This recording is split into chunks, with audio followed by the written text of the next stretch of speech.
Today we'll look at multiplying radicals. So there are three rules we've been using so far. We have one for multiplying, one for dividing, and one for going between radical and exponential form. We'll mostly focus on using the first two, but you may occasionally need to use the third as well. Starting off, for multiplying radicals, if they have coefficients, we can multiply the coefficients, multiply the radicands, assuming that our radicals have the same index, and then simplify. So in general, if we were multiplying two different radical expressions, we would take x and y, the coefficients, and multiply those together to get our new coefficient. Similarly, we would take our two radicands a and b and combine those and multiply them underneath a single radical sign. After that, check your radical to see if it can be simplified further. There are a few disclaimers on this. For example, our index n must be a natural number. It should be positive, not zero, no fractions or decimals. And if we are taking an even root, so a square root or a fourth root or anything like that, we also need a and b to be positive, so we're not taking a root of a negative number when we're not allowed to. Let's take some very basic examples to start, and then we'll go into the more difficult ones. By the way, when we use this method of rearranging and kind of putting the x and y in front, that is the commutative property of multiplication. Commutative. It essentially means that we will have an equivalent expression if all we're doing is multiplying. We can change the order that we multiply them in and it will still be equivalent. Commutative property.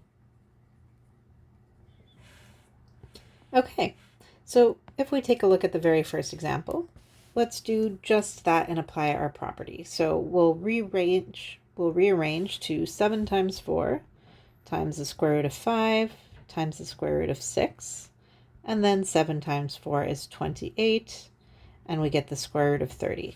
You should do a quick check on the radical just to make sure you can't simplify it. This one only factors into 5 and 6, so we don't have any perfect square factors. Let's look at example B. For example B, we can start with our coefficients, 5 times 2. And when I rearrange the other two, I can break them up in the same step. I'll do it separately for now just to make it very clear. But notice that we have a square root of 14 and a square root of 21. You can just multiply those two numbers together and then try to simplify. If we were doing that, we would have the square root of 10 times the square root of 294. But you're going to need to factor that 294. If you notice and factor ahead of time that the 14 and the 21 are both multiples of 7, it may help you find that pair of factors. So in this case, our pair of factors is the square root of 49 times the square root of 6. Factoring the 14 and 21 individually may help make that go a little bit faster.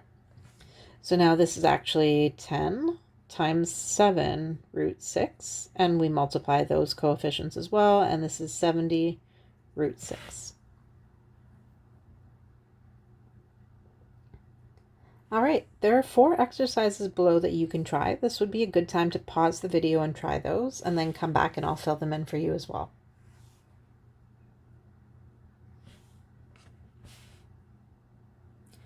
All right, the first one, very straightforward.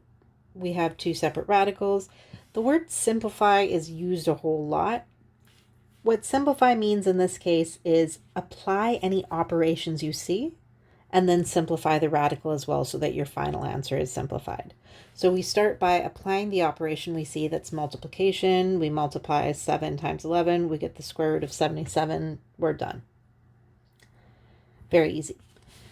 Next one, let's rearrange. So we have 5 root 17 times 2 root 17. This is 5 times 2 times root 17 times root 17. 5 times 2 is 10.